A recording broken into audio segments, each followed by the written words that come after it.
કરીએ છીએ રજવાડી ઢોકળીનું શાક. મેં બેટર બનાવી લીધું છે. આમાં ચણાનો લોટ, મરચું, મીઠું અને સહેજ હળદર અને પછી પાણી કે છાશ નાખીને એકદમ હલાવી નાખવાનું કે એની અંદર કોઈ પણ જાતનું મતલબ છે ને કોઈ નાના નાના કોઈ કણો ન રહી જાય. એકદમ સ્મૂથ બેટર બનવું પડે. લાઈક આ રીતે, મતલબ જો આ રીતે સ્મૂથ બેટર બનવું પડે અને એને પૂરેપૂરું હલાવી નાખવાનું. તો હવે આપણે જે ચણાનું બેટર બનાવ્યું એને આપણે અહીંયા લોટીમાં નાખીને એને ફૂલ ગરમ કરશું કે જ્યાં સુધી બધું ભેગું ના થઈ જાય.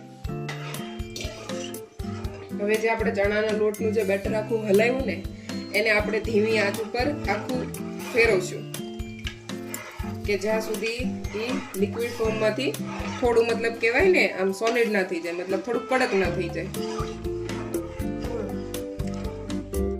આ જે છે ને આ ચણાના બેટરને કન્ટિન્યુ હલાવતું રહેવાનું કે જો એમને મૂકી દેશો ને તો ચોંટી જશે અને ગઠ્ઠા બની જશે. તો ગઠ્ઠા આપણે નથી બનવા દેવાના, એ માટે કન્ટિન્યુ હલાવતું રહેવાનું 2-5 મિનિટ સુધી. તમે જોઈ શકો છો કે આ રીતના ગઠ્ઠા બની જાય છે આ લોટ જ્યારે તમે આને આમ કરશો ને ત્યારે. પણ એમાં ઉપાધિ જેવું કાંઈ નથી. આપણે ઘડીક હલાવશું ને એટલે એ બધું થઈ જશે સમતલ. બસ એને કન્ટિન્યુ હલાવે રાખવાનું. એ ગઠ્ઠા આપોઆપ જ તે મતલબ બધા છે ને રેડી થઈ જશે. જેમ કે જો આ હલાવું છું ને એ રીતે હલાવી રાખવાનું.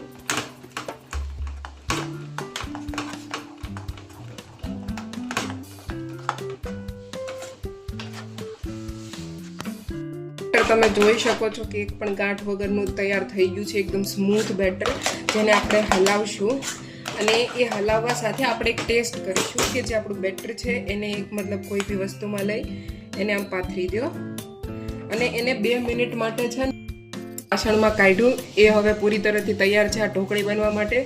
તો આ બેટર છે એને આપણે એક ડીશમાં પાથરી દઈશું.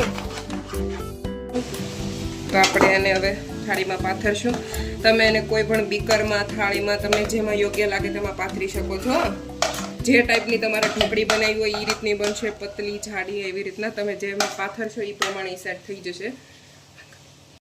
તો આ રીતના હવે એને આપણે એક થાળીમાં પાથરી દીધેલ છે.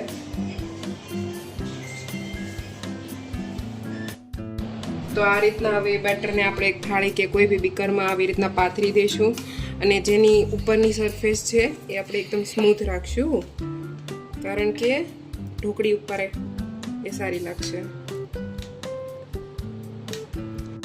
मतलब ढोकड़ी रख दी है एक प्लेट में. अब इसको हम 2 मिनट के लिए मतलब रख देंगे ताकि ये सूख जाए.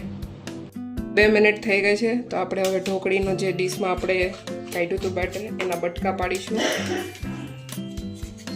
આ ઢોકળીને આપણે ધીમે ધીમે તમે જોઈ શકો છો બટકા પડે છે બહુ ઇઝીલી. મતલબ તમારું જે ઢોકળી છે એ એકદમ પ્રિપેર થઈ ગઈ છે.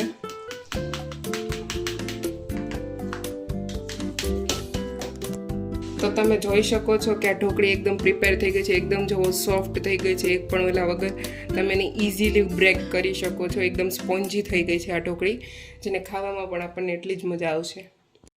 તો હવે આપણે આમાં હું નાખીશ 4 ટેબલ સ્પૂન મતલબ ઓઇલ, બિકોઝ ઢોકળીનું શાક વધારે કરેલ છે મેં.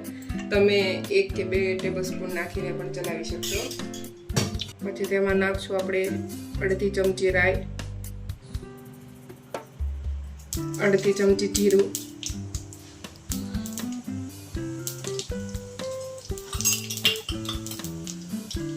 થોડીક હિંગ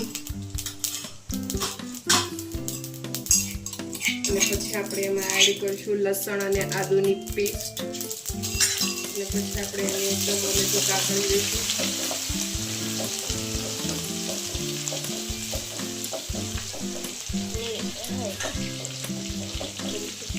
આપણે એમાં હવે 1 ગ્લાસ પાણી નાખીશું.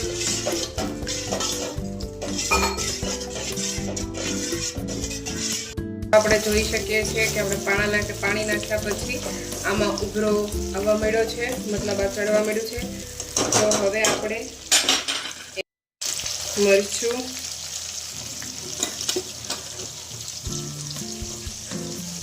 હળદર,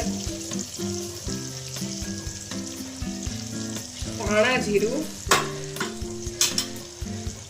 આપણે હળદર, ધાણા જીરું અને મરચું નાખ્યું છે અને આપણે મીઠું નાખશું સ્વાદ અનુસાર. હવે આપણે એને હલાવી લઈશું.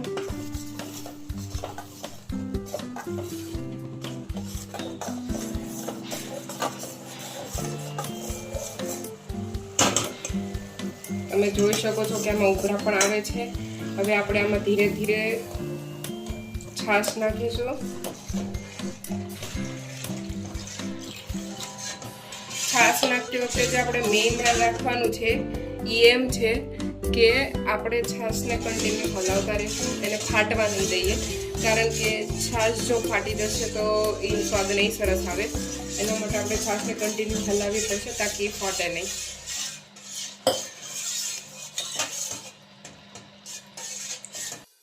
मोस्टली है ना सब मतलब जो बघार करते हैं तभी मतलब छाछ डाल देते हैं, बट इसमें ऐसा होता है कि उसमें एक डर रहता है कि मतलब अगर फट वट गई तो इसीलिए मैंने भी कहीं से सीखा था कि पानी पहले डाल के फिर मतलब छाछ डालनी चाहिए ऐसा.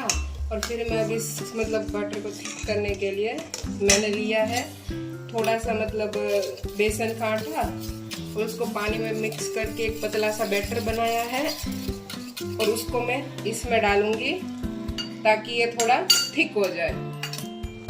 हाँ, तो अब आप देख सकते हो कि मतलब तैयार हो गया है. तो अब हम इसमें डालेंगे ढोकड़ी.